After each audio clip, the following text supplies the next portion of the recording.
bicara agenda politik kayaknya paling atas itu kan namanya pemakzulan ya kan. Tentu bisa kita lihat realitasnya ya di publik ya hari ini di politik kita ya dua agenda ini yang Mbak Elvira tadi katakan ditambah dengan isu-isu lain yang menyerang Pak Jokowi ya itulah yang melatar belakangi statement Pak Jokowi. Semua menyerang Pak Jokowi dan keluarganya.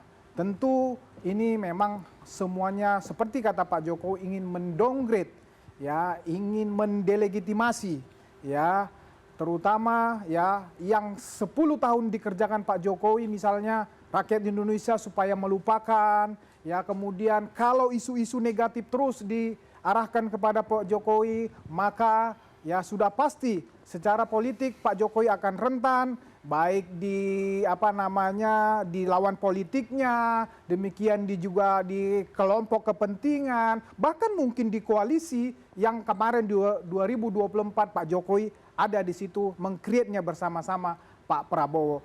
Inilah yang dimaksud atau disampaikan oleh Pak Jokowi. Demikian juga misalnya ini isu ijazah palsu.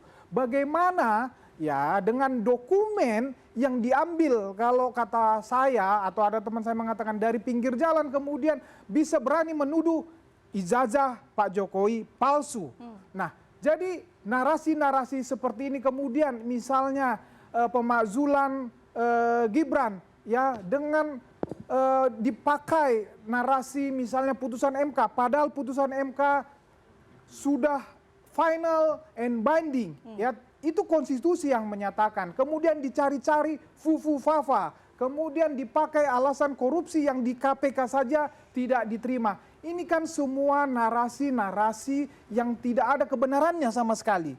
Jadi itulah yang... Dan menurut Anda ada orang yang tertentu, kelompok tertentu mendesain ini? Nah, kalau kita lihat di publik yang hari-hari ini yang bermain di isu ini ya bermain di isu ini saya sampaikan jelas orangnya sebetulnya itu saja ya kelompok yang ijazah palsu ya ada juga di sebut nama ya misalnya Roy Suryo ada juga dia di pemakzulan ya kemudian ketika ijazah palsu agak down isunya nah yang dari Purnawirawan yang dari pemakzulan hadir memberi support ya. Orang-orangnya itu Dr. Tifa juga di situ, ya ngapain Bung Ahmad juga ada di situ. Jadi ini transparan di publik.